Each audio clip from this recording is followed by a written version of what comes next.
각설하고 395페이지 저당권 할 차례죠. 네. 자, 물권 강론 마지막입니다. 점유권, 소유권, 지상지역 전세권, 유치권까지 받고요. 그 중에 소유권과 유치권 조심해서 보시면 되고, 이제 마지막 저당권. 일단 저당권은 여러분들하고 굉장히 밀접해요. 나중에 여러분들이 이제 주택이나 상가 건물 따위를 매매나 임대차를 중개하실 때 보면 그 등기부에 대부분이 은행 이름으로 저당권 또는 근저당권이 설정이 되어 있습니다. 대부분이. 담보대출을 많이 받기 때문에. 그럼 당연히 여러분은 매수인이나 임차인에게 이게 뭔지 설명해 주셔야 되죠. 해 주셔야 돼요. 그러니까 시험에서도 중요하고 실무에서도 굉장히 중요한 권리예요. 매수인이나 임차인이 설명해 달라고 했는데 못하고 어버어버 하고 있으면 그거 이상하잖아요. 그렇죠? 예. 안 이상해요? 이상하죠. 예. 근데 그냥 생각난 대로 설명하면 돼요. 몰라요, 상대방도. 근데 우리는 시험을 봐야 되고 또 실무를 가열차게 하려면 정확하게 뜻을 생각해 봅니다. 일단 저당이란 말은 이런 말이에요. 저당이란 말 자체가 갑이 100으로 아파트를 가지고 주택담보대출을 받는다. 그래서 은행에서 1억을 대출 받았다. 그리고 은행은 요 101호 등기부에 저당권자 또는 근저당권자로 등기를 합니다. 요게 저당권이에요. 자, 요거 가지고서 저당권의 뜻을 생각하는 거예요. 첫째, 저당권자는 101호를 점유한다, 안 한다? 점유하지 않아요. 두 번째, 을은 이런 생각을 해요. 을의 생각을 우리가 뒤집어 보는 거예요. 이렇게 생각합니다. 갑 저놈이 돈을 안 갚으면 101호를 경매를 넣어서 1억을 회수해야지. 이런 생각을 해요. 그렇죠? 근데 이런 생각을 어렵게 이렇게 말을 해요. 교환 가치를 관념적으로 지배한다. 이렇게 말을 해요. 요 생각을. 말이 어렵죠? 요렇게 말을 하고 그 다음에 갑이 돈을 안 갚으면 을은 이 생각을 행동으로 옮기겠죠. 어떻게 옮겨요? 목적물을 임의 경매에 넣어서 그 경매 대가부터 자신의 채권을 후순위 권리자보다 우선해서 받게 됩니다. 요게 저당권의 목적이 되는 거예요. 그리고 이게 저당이라는 뜻이에요. 그러니까 요거를 학자들이 요거를 이름을 뭐를 붙일까 해가지고 한자를 찾아보니까 저당이라는 단어가 나온 거예요. 이게 저당권입니다. 그런데 이제 우리 조문에는 요거하고 요것만 써놨어요. 우리 조문에는 저당권의 뜻을 395페이지에 보면 356조 뭐라고 돼 있어요? 저당권자는 채무자 또는 제3자가 점유를 이전하지 아니하고 채무담보로 제공한 부동산에 대하여 이렇게 돼 있죠. 줄이면 뭐예요? 저당권자는 101호를 점유하지 않은 채 그러네. 그 다음에 채권을 우선 변제받을 권리 이렇게 하는 거예요. 원래 저당권은 뜻은 요겁니다. 요건데 우리 조문은 점유하지 않는다고 우선 변제 요거만 딱 써놓은 거예요. 요거를 저당이라고 말을 합니다. 어렵지 않죠? 개념은. 두 번째, 이 저당권의 특징이 뭐냐? 이게 특징이에요. 점유하지 않는다는 거. 우리가 지난주에 유치라는 걸 점유 및 반환 거절이라 그랬죠. 점유하지 않는다라 이렇게 말할 수 있죠. 유치적 효력이 없다. 우리 유치권 같은 건 어때요? 점유하고 반환 거절하죠. 전당포 주인 어때요? 돈 안 갚으면 다이아몬드 반지 안 돌려준단 말이죠. 그러니까 대부분의 담보물권들은 채권자가 점유를 해요. 그래서 채무자는 얼른 돈 갖고 물건 찾아야지 이런 생각을 한단 말이에요. 그게 보통의 담보물권의 기능이에요. 하지만 저당권자는 목적물을 점유하지 않으니까 그런 기능은 없는 거예요. 점유하지 않는데. 점유를 하지 않기 때문에 요 101호 등기부에다가 나 저당권자요라고 등기를 꼭 해야 돼요. 알려야 돼요. 그렇죠? 101호를 유관으로 봤을 때 저당권자가 있다는 사실을 모른단 말이죠, 사람들이. 그러니까 등기나 등록을 통해서 반드시 공시를 하라고 합니다. 그리고 토지, 건물, 지상권, 전세권 요것만 저당권의 객체가 됩니다. 민법에서.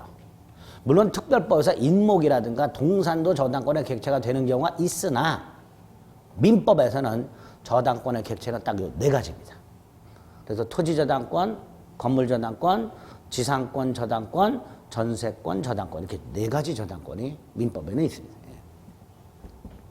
이런 게 특징이다 생각하시면 돼요. 세 번째, 어떻게 취득하는가? 권리를 취득하는 방법은 두 가지였죠. 계약을 통한 취득, 그게 법률 행위죠. 상속 등을 통한 취득, 법률 규정, 이 두 가지가 될 거예요. 그리고 나중에 임대차를 가면 법정 저당권이라는 게 하나 나옵니다. 근데 그건 이제 임대차 가서 확인하면 되고, 저당권은 99% 법률 행위, 즉 계약을 통해서 취득을 합니다. 그래서 주택담보대출 받는 걸 생각하자. 은행에 가가지고 돈을 먼저 빌리고 소비대차 계약. 소비대차 계약만 하고 돈 빌리는 게 신용대출이죠. 그렇죠? 그런데 요것만 하는 게 아니라 담보대출은 저당권 설정 계약까지. 즉 계약을 두 개를 하는 거예요. 소비대차 계약하고 저당권 설정 계약하고. 그리고 법률행위고 부동산 물권이니까 플러스 저당권 등기. 이렇게 하면 저당권을 취득하게 됩니다. 자, 이때 소비대차 계약의 당사자는 당연히 돈을 빌리는 채무자와 빌려주는 채권자가 당사자가 될 텐데요.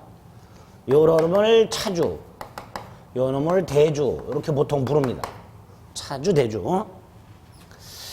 반면에 설정계약의 당사자는 설정자하고 저당권자가 돼요.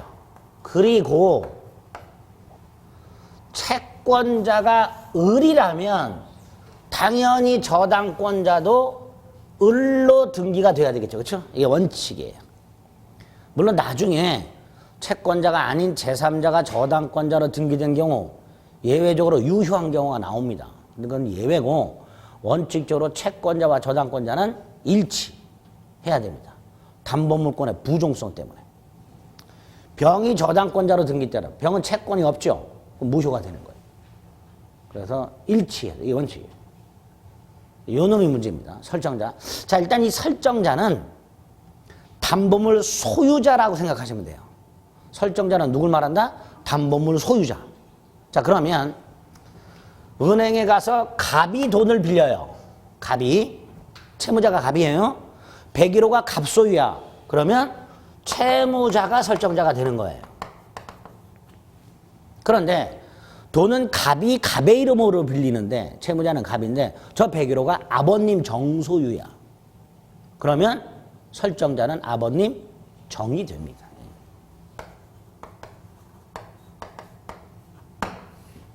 야, 아버님 이름으로 빌리면 되지 않냐? 뭐 그래도 돼요. 그런데 아버님은 신용이 없어. 대출을 얘가 받는 게 더 나아. 담보는 이 사람이 재고. 그 대출금이 더 나와. 뭐 이런 경우 있어요. 그래서 갑의 이름으로 대출을 받고 101호는 아버님 소유여서 아버님이 담보를 제공하고 이렇게 할 수가 있죠. 이때요 채무자는 아니면서 담보를 제공하는 사람을 물상 보증인 이렇게 부릅니다. 이때 물상 보증인은 일반 보증인하고 좀 달라요. 일반 보증인은 채무자가 돈을 못 갚으면 대신 갚아야 돼요. 그래서 은행이 보증인을 짜요. 돈 갚으라고. 하지만 물상보증인은 돈 갚으라고 쪼질 못해요. 그러니까 물상보증인은 대신 돈을 갚을 의무는 없어. 이것만 날리면 돼요. 차라리 돈 갚는 게 낫지 않냐? 아유, 저 101호가 2억이고요. 갑이 연체해서 원리금 합이 3억이야. 그럼 물상보증인이 3억을 다 갚아야 되냐? 아니, 2억만 날리면 끝이에요. 나머지 차익 1억을 물상보증인한테 갚으라 소리 못합니다. 이렇게 물상보증인은 채무는 부담하지 않은 채 목적물로 책임만 지는 사람을 물상 보증이야. 그래서 기억하세요. 설정자는 채무자 또는 물상 보증이죠. 요거 기억하세요. 그 다음 이제 나중에 저당권으로 담보할 수 있는 채권이 어떤 게 있는가 요거 몇 가지 쫙 살펴보시면 돼요. 일단은 요렇게 취득한다. 취득 요거 기억하시면 돼요. 그리고 중요한 게 저당권의 효력이에요. 원래 1월달 순환에서는 그 각 권리 효력은 자세히 안 봅니다. 그런데 저당권은 조금 봐야 돼요. 미리 뼈대를 잡아놔야 나중에 또 살을 좀 붙이게 됩니다. 자, 저당권의 효력 중에 가장 기본이 경매권하고 우선변제권이에요.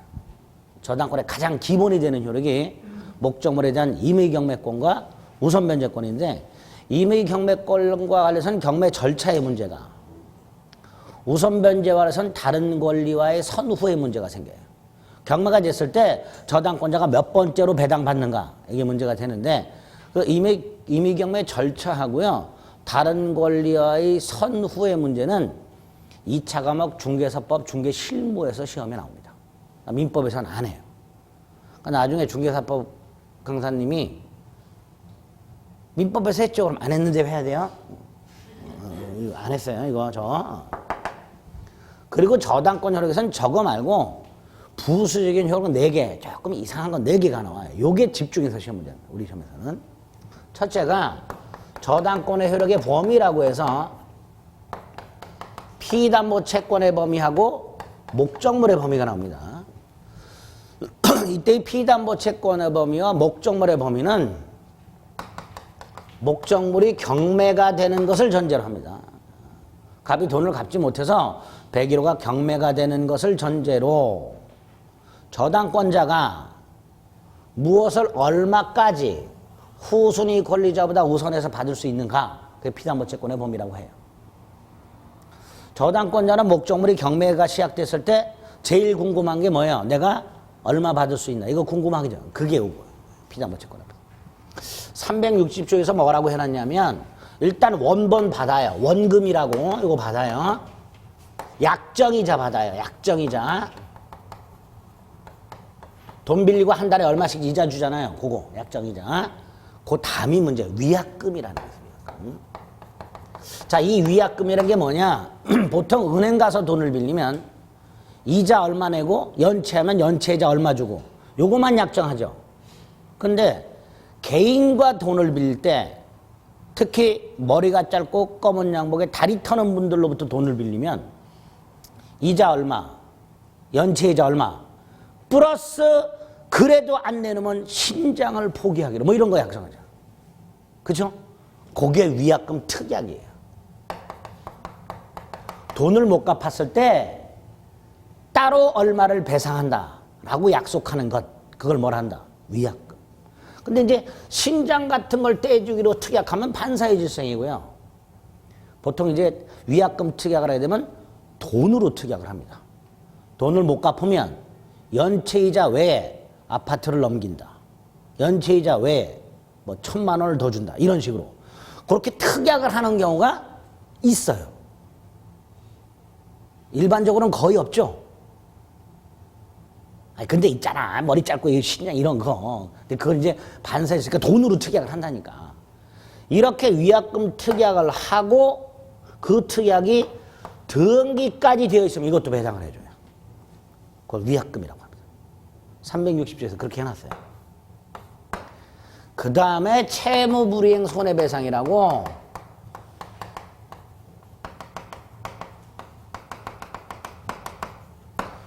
위약금은 당사자가 따로 손해배상 특약을 하는 거고요. 요거는 법이 인정하는 거예요. 지연배상이라고. 지연이자라고도 하는데요. 우리가 알고 있는 연체이자를 말합니다. 이때 지연이자 연체이자는 이자라는 이름이 붙어 있지만 이자가 아니고요. 손해배상이에요. 이자가 뭘까요? 이자? 네? 뭘 이자라고 해요? 차임하고 똑같은 거예요. 남의 돈을 사용한 대가 그게 이자야. 금전 사용대가 그게 이자예요. 임대차의 차임하고 똑같은 거예요. 예? 과실이에요, 과실. 근데 요거는 이자가 아니고요. 손해배상이에요. 그래서 약정 이율보다 연체율이 훨씬 크지요. 손해배상이기 때문에 그런 거예요. 어쨌든 이렇게 채무불이행 손해배상은 별도 약정하지 않아도 법에 연체이율이 있어요. 법에 연 25% 이런 식으로. 그 연체이자를 1년분만 배당을 해줘요. 갑이 5년을 연체했든 3년을 연체했든 다 배당해 주진 않고요. 원본 이행기를 경과한 후 1년분만 배당을 하도록 하고 있습니다. 마지막으로 저당권 실행 비용이라고 감정평가 비용이 있어요. 저당권자가 경매법원에 경매를 신청하면 경매법원은 저당권자로 하여금 감정평가 비용을 예납하도록 합니다. 납부해야 돼요. 저당권자가. 그거를 경매대가에서 되돌려 줍니다. 이렇게 5개를 후순위 권리자보다 우선해서 변제를 받을 수 있도록 규정을 해놨습니다. 이걸 피담보 채권의 범위라고 합니다. 특히 위약금하고요. 요거를 기억하세요. 근데 작년, 재작년에 나왔기 때문에 올해 나오기는 좀 힘들어요. 이렇게 간단하게 체크하시면 됩니다. 목적물의 범위. 목적물의 범위도 경매가 된 경우 경락인이 소유권 취득하겠죠. 어디까지 소유권을 취득하는가의 문제가 목적물의 범위입니다. 주유소 부지가 있고 주유소 건물이 있는데 땅에도 저당권이 건물에도 저당권이. 근데 주유소가 장사가 안 돼서 대출금을 못 갚았다. 은행이 경매를 넣었다. 땅 경매되고 건물 경매될 거예요. 그럼 경락인은 땅하고 건물 소유권을 취득하겠죠.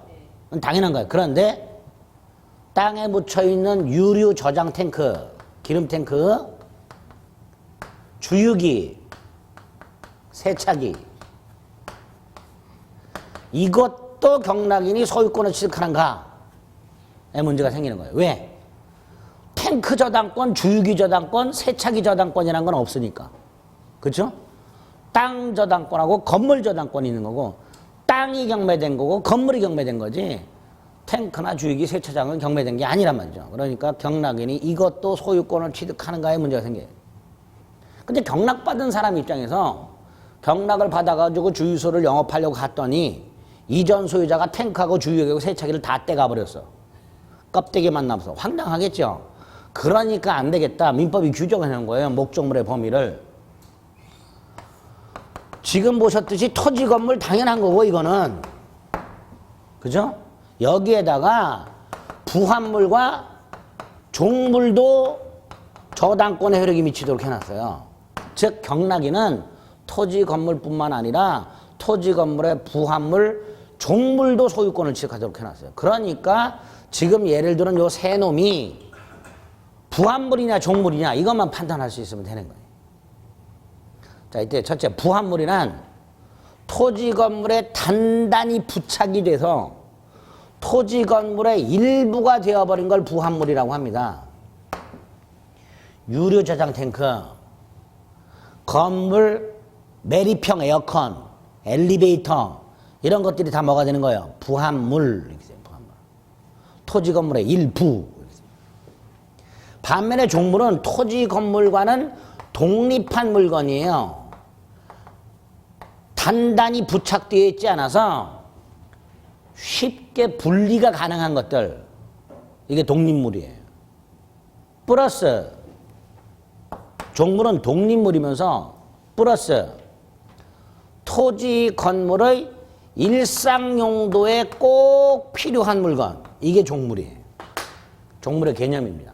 독립물이면서 토지 건물의 일상 용도에 꼭 필요한 물건. 자, 좀 전에 탱크는 부합물이라 그랬죠. 그럼 이제 주유기하고 세차기. 주유기하고 세차기는 고장 나거나 신형이 나오면 뚝딱뚝딱 교체 가능하죠. 독립물이에요. 독립물입니다. 두 번째, 주유소의 일상용도가 뭐예요? 주유.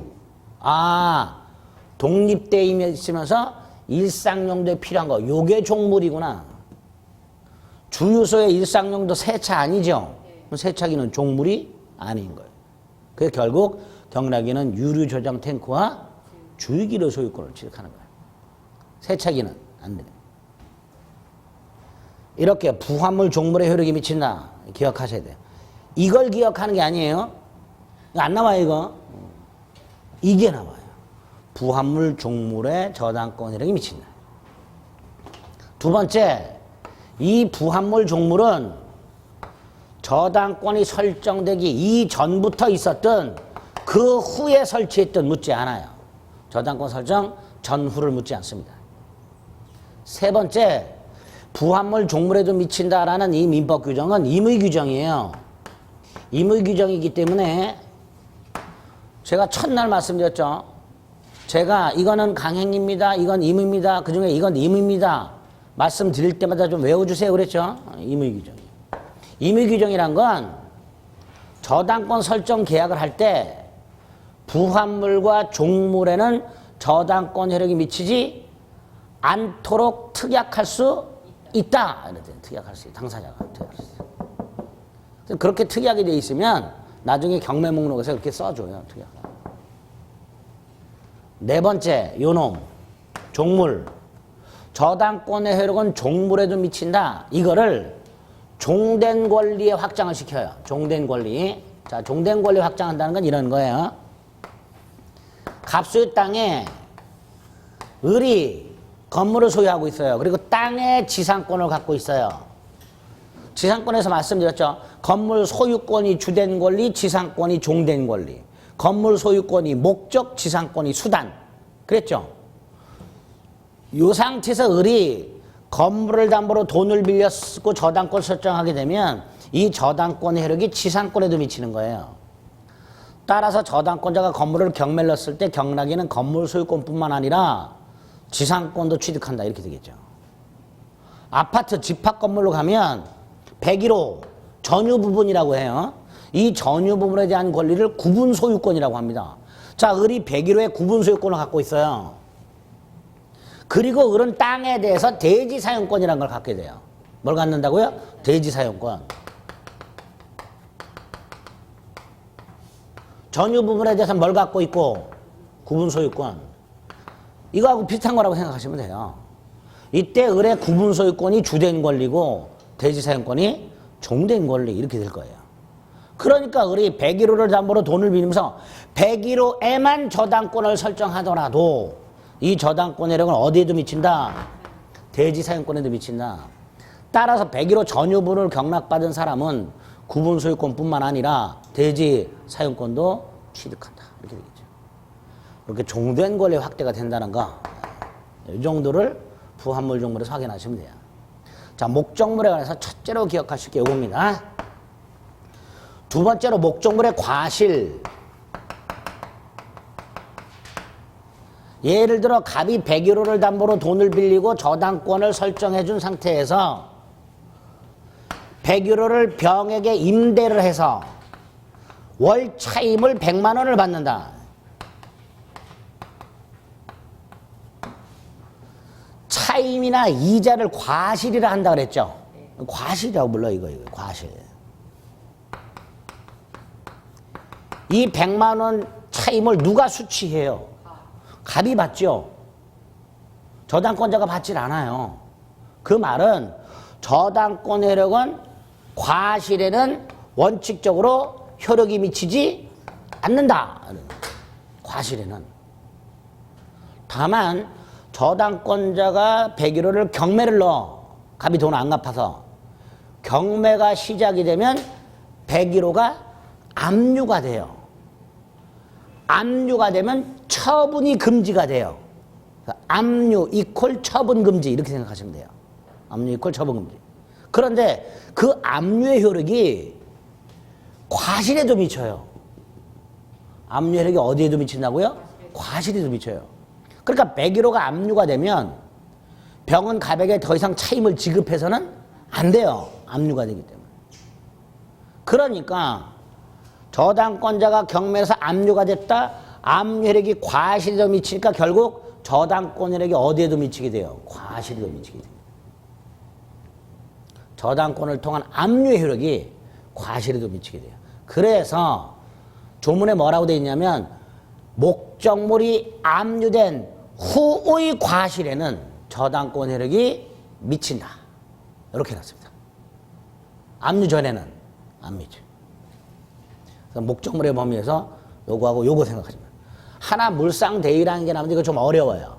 물상대위는 지난주에 개념만 말씀드렸죠. 보험금이나 보상금으로부터 우선 변제받는 것, 그게 물상대위였어요. 그걸 나중에 조금 자세히 볼게요. 일단 범위는 요 정도.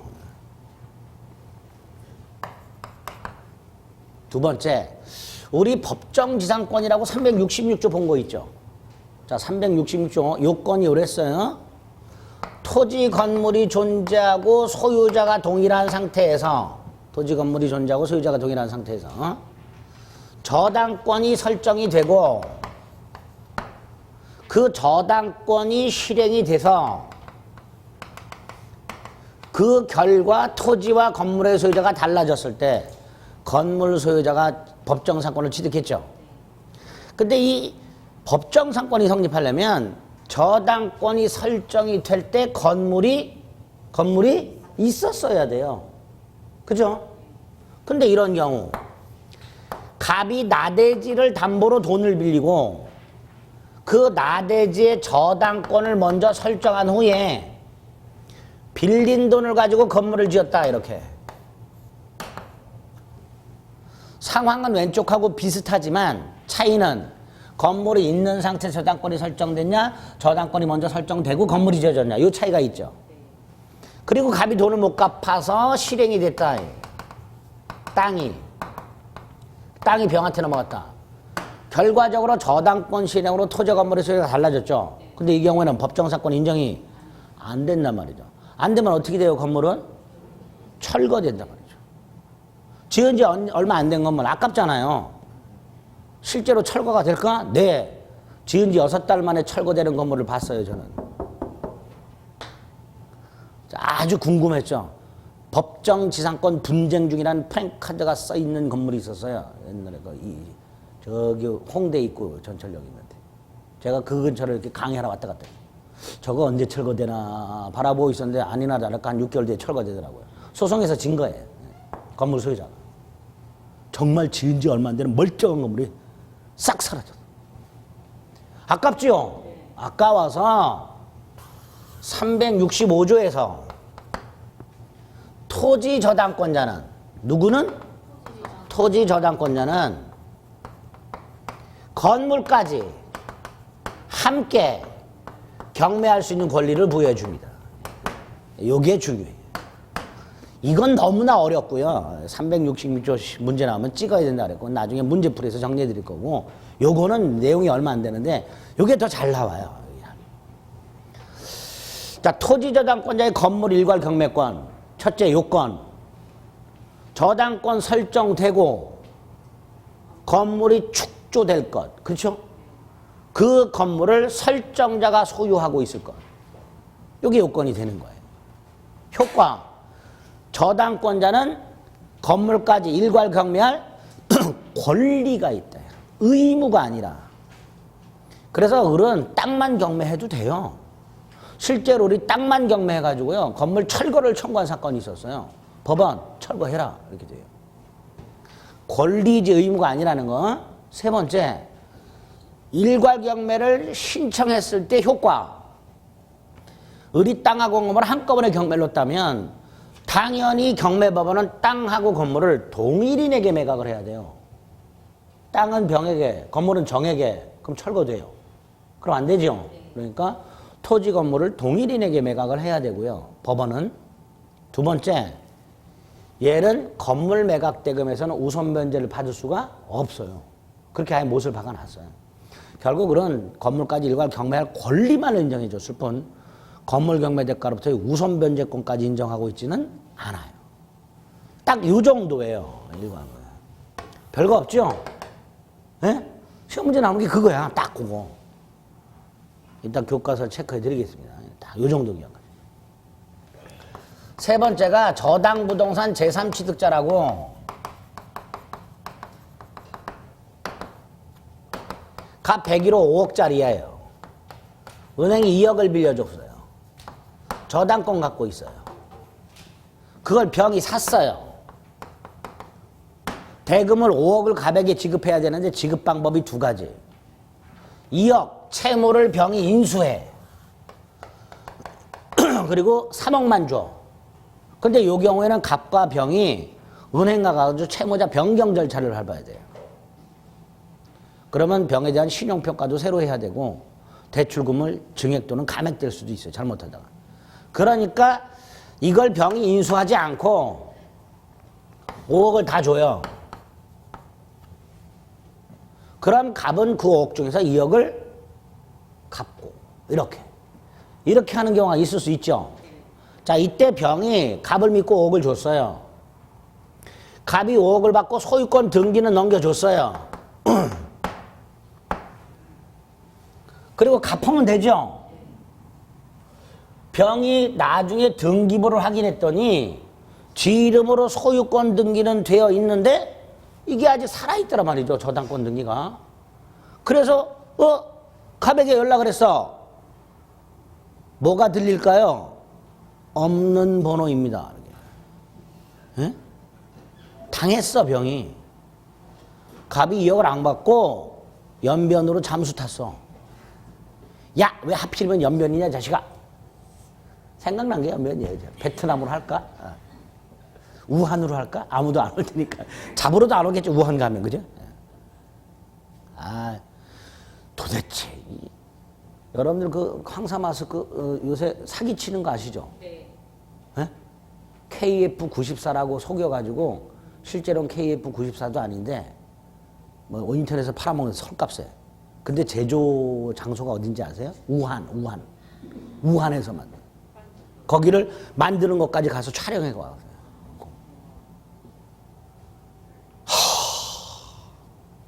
대단해. 꼭 국산을 사야 돼. 꼭. 그것도 제조사를 가서 사야 돼. 이렇게 만드는 거 보고 이렇게 사야 돼. 근데 그래도 문제. 부직포는 다 중국에서 수입하니까. 그죠?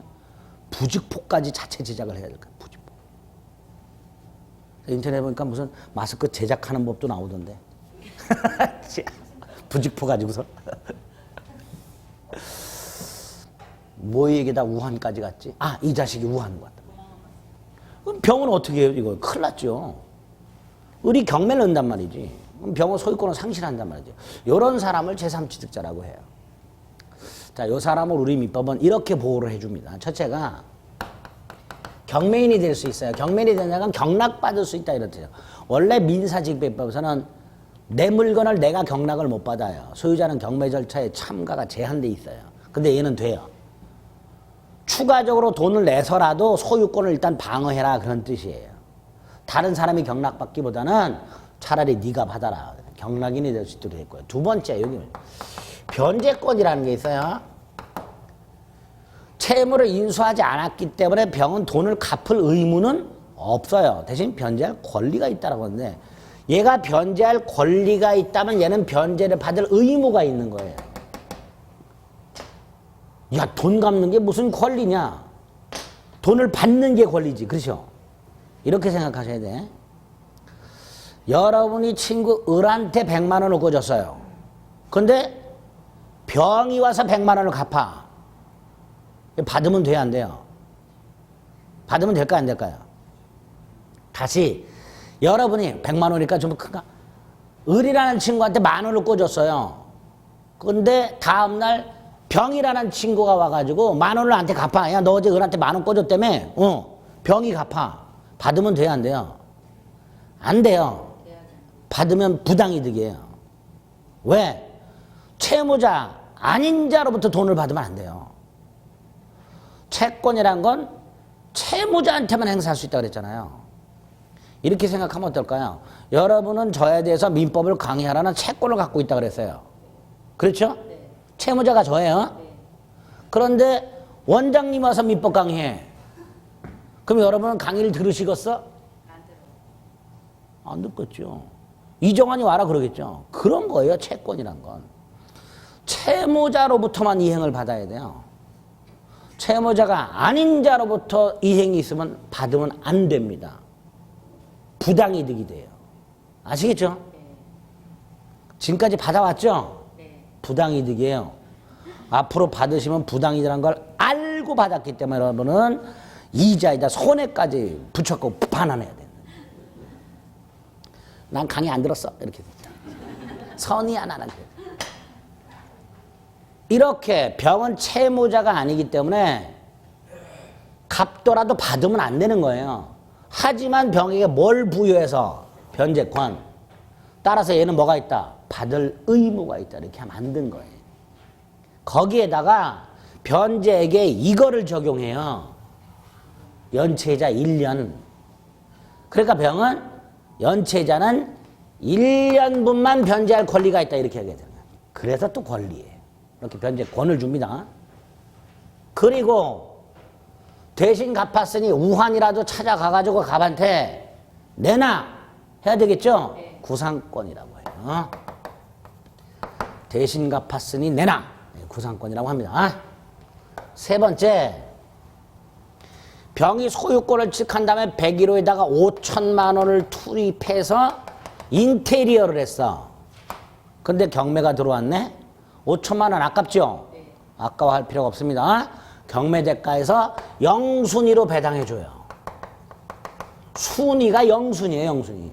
가장 먼저 배당해줘요. 그래서 마지막 게 남용이 참 많이 돼요. 남용. 갑이 돈을 못 갚을 상황이 되면 친구 이름으로 돌린 다음에 또 다른 인테리어 업자 친구와 인테리어 가라 계약서를 만들어가지고 가짜 영수증 끊어가지고 법원 내가지고 받아내는 이런 경우도 있고요. 진짜 저는 봤어요. 저한테 상담하신 분도 있었어요. 이 강의 딱 듣고 제가 지금 딱 요 상황인데요. 가짜 영수증을 9천만 원짜리를 법원에 내놨다고 받을 수 있냐고 저한테 상담하신 분도 있었어요. 그래서 실제로 이렇게 하는구나. 많이 해요. 반 받았다 그래서 반. 법원 어떻게 속였는지 모르지만 하여튼 이렇게 우선 변제권. 남용은 되고 있지만 어쨌든 이런 식으로 제3취득자를 보호하고 있다. 네? 세 가지. 마지막으로 저당권 침해가 되었을 때 저당권자를 어떻게 구제할 것인가. 자, 일단 저당권 침해 뜻을 생각합니다. 갑이 한 그루당 1억짜리 나무 5그루를 갖고 있어요. 문화재 복원에 사용하는 금강송이에요. 자, 이걸 담보로 돈을 빌리고자 임목 등기를 해요. 임목에 관한 법률에서 임목 등기 할 수 있어요. 갑은 이 5억의 가치가 있는 나무를 담보로 제공하고 3억을 빌려줬다. 그리고 그런 요 임목에다가 저당권을 갖고 있다. 임목 저당권이라고 합니다. 갑이 돈을 안 갚으면 그건 당연히 저 임목을 경매에 넣어서 3억을 회수하겠죠. 그런데 어느 날 한 그루가 사라졌어. 갑이 뽑아서 팔아먹었어. 그러면 담보 가치가 줄어들었죠. 그걸 저당권 침해라 그래요. 자, 이때 저당권 침해는 목적물의 멸실 또는 훼손 등으로 가치가 하락하는 걸 말합니다. 나무 가격이 따라 떨어졌어. 그래서 하락하는 건 저당권 침해가 아니에요. 네? 나무 가격이 처음에 저당권 설정할 땐 1억이었는데 5천만 원으로 떨어졌어, 가격이. 이렇게 해서 담보 가치가 감소하는 건 저당권 침해가 아닙니다. 그거는 저당권 침해가 아니고 목적물의 멸실 또는 훼손으로 담보 가치가 하락하는 거. 그거를 저당권 침해라고 해요. 이렇게 저당권 침해가 있다면 첫째, 을은 물권이 침해되었으니 물권적 청구권 행사죠. 근데 물권적 청구권이 3개가 있었죠. 물권적 반환 청구권, 방해 제거 청구권, 방해 예방 청구권. 그중에 반환 청구권은 안 돼요. 왜 안 돼? 저당권자는 물건을 점유하진 않아. 따라서 뺏기지는 않아. 그러니까 반환도 청구할 수가 없게 됩니다. 그래서 갑이 뽑아가지고 이미 팔아서 반출이 된 상태에서는 반환을 청구를 못해요. 뽑고 있을 때 뽑지 마라 방해 제거. 뽑으려 할 때 뽑지 마라 방해 예방. 2가지만 저당권자는 물권적 청구를 행사할 수 있습니다. 두 번째, 세 그루를 뽑아서 팔아먹었어. 두 그루 남았죠. 2억이죠. 받을 돈은 3억이지. 저당권자에게 1억의 손해가 생겼다 이렇게 말을 해요. 즉 담보가치가 감소가 돼서 남아있는 것만으로는 채권을 전부 회수할 수 없는 상태를 손해라고 합니다. 이렇게 손해가 생기면 당연히 손해배상을 청구할 수 있고요.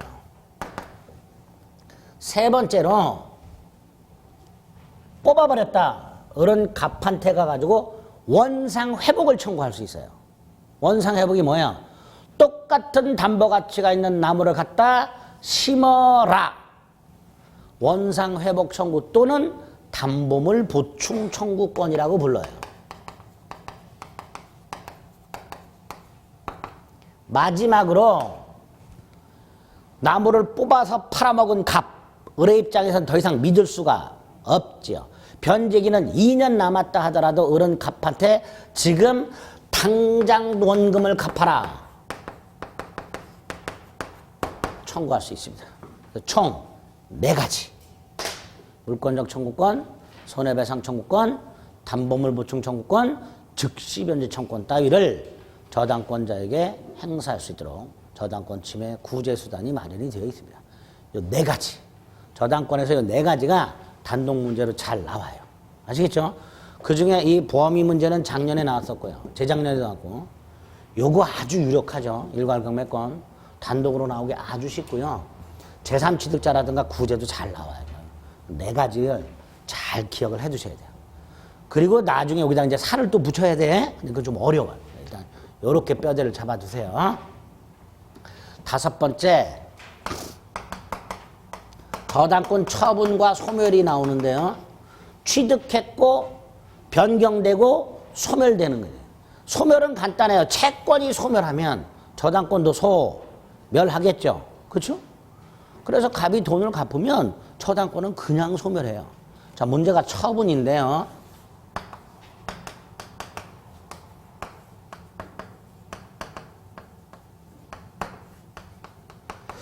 을이 변제기는 아직 1년이 남았는데 돈이 급하게 필요해. 변제기는 1년 남았기 때문에 갑은 돈을 안 갚아요. 그럼 을은 이 팔아먹어야 돼요. 팔아먹을 수 있냐? 있어. 있는데 2개를 같이 팔아야 돼요.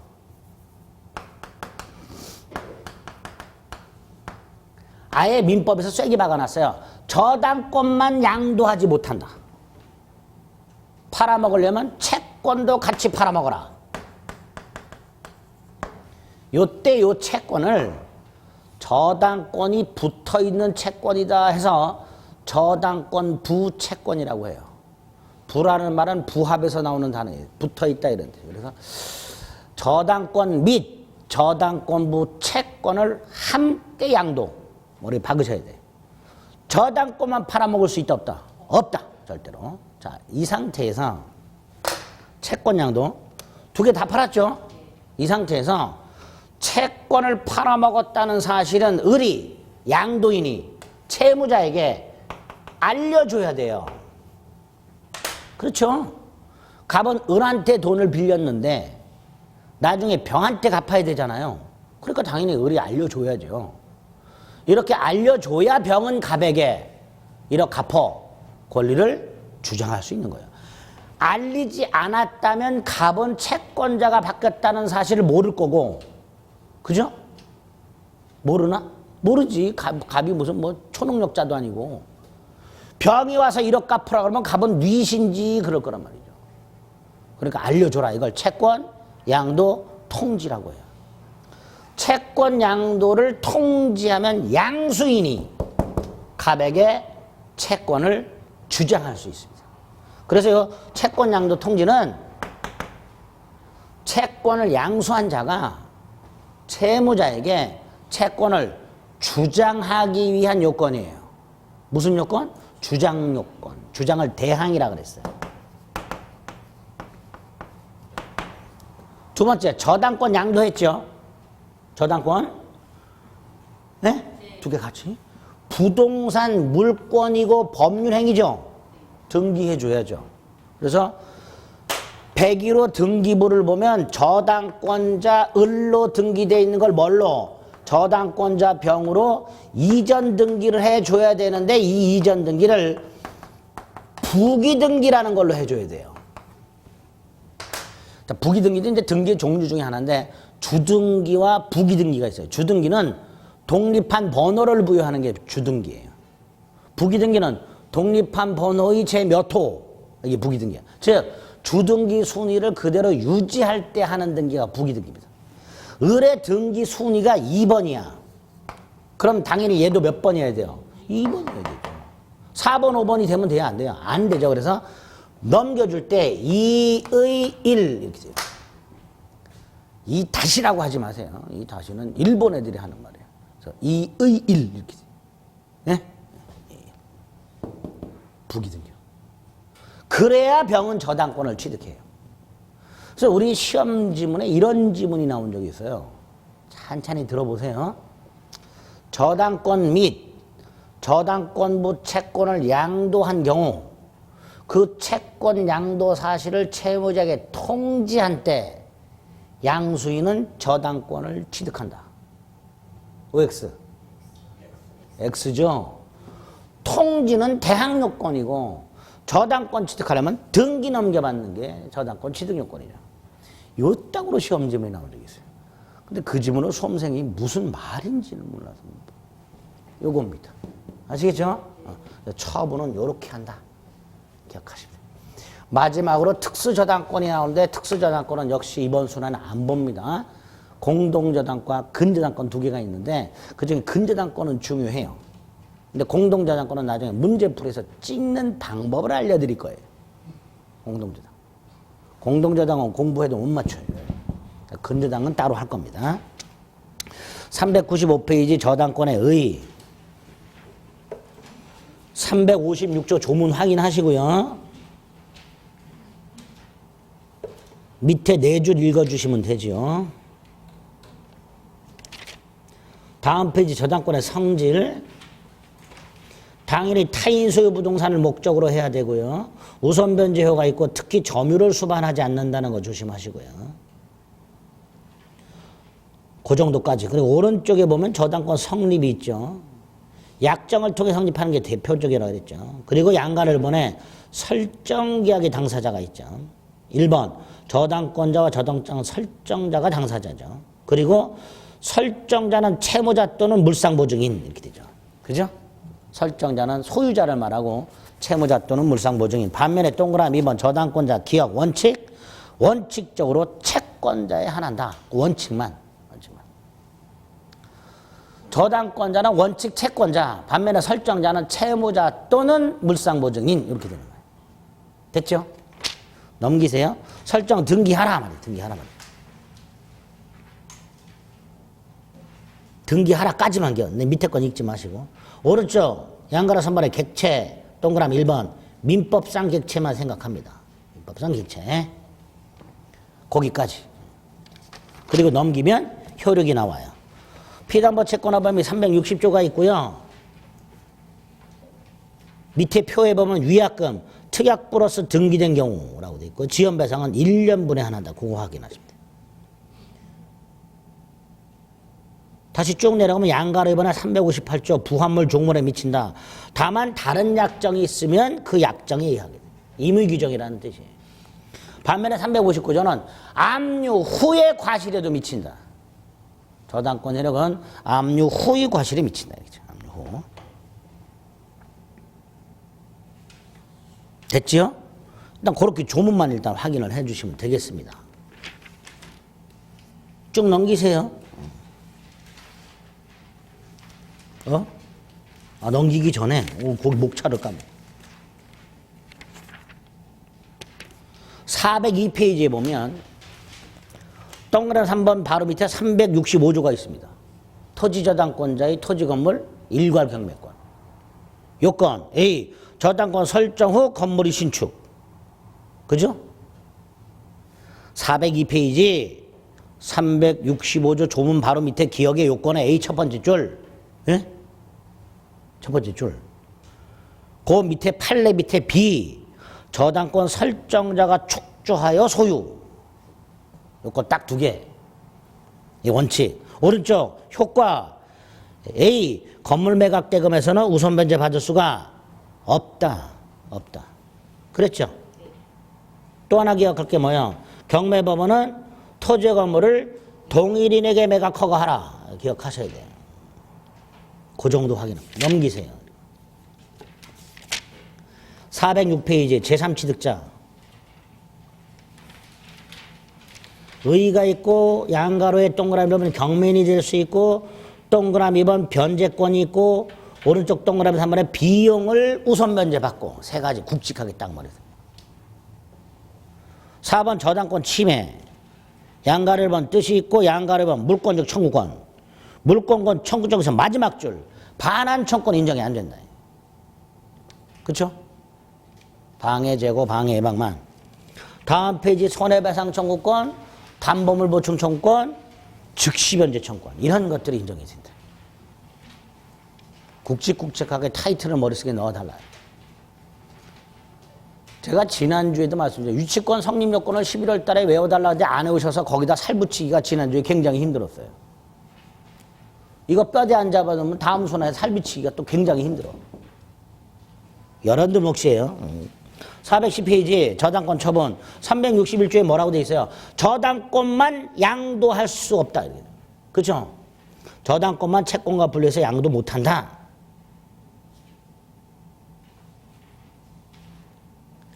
그리고 밑에 거는 나중에 보시고 지금 말씀드린 거 이거 채권 양도 사실은 통지하라. 저당권은 부기 등기로 이전 등기하라. 이걸 기억해 두시면 돼요. 기본입니다. 됐죠? 그리고 나머지 특수저당권은 지금 특수저당권을 중에서 특히 476페이지 가보세요. 416페이지. 기출문제가 있죠? 이게 공동저당 문제예요. 27회. 시험 이런 거 나오면 잊지 마세요. 몇 번 찍어? 4번 찍으면 돼요. 지금까지 우리 시험에서 공동저당 문제 답이 이 계산 문제가 단 한 번도 4번이 아니었던 적이 없어요. 다 4번이었어. 다. 4번 찍어. 네? 물론 올해 제가 다른 자격증 보고 말씀을 드릴게요. 바뀔 수도 있어. 근데 지금까지는 계속 4번이어서 제가 매년 4번 찍으라고 했어요. 나 근저당권은 나중에만 하겠습니다. 이렇게 물건이 다 끝이 났습니다. 다시 한번 말씀드리지만 소유권, 유치권, 저당권 요것만 뼈대를 잘 잡아두세요. 아시겠죠? 좀 쉬었다 계약법 보겠습니다.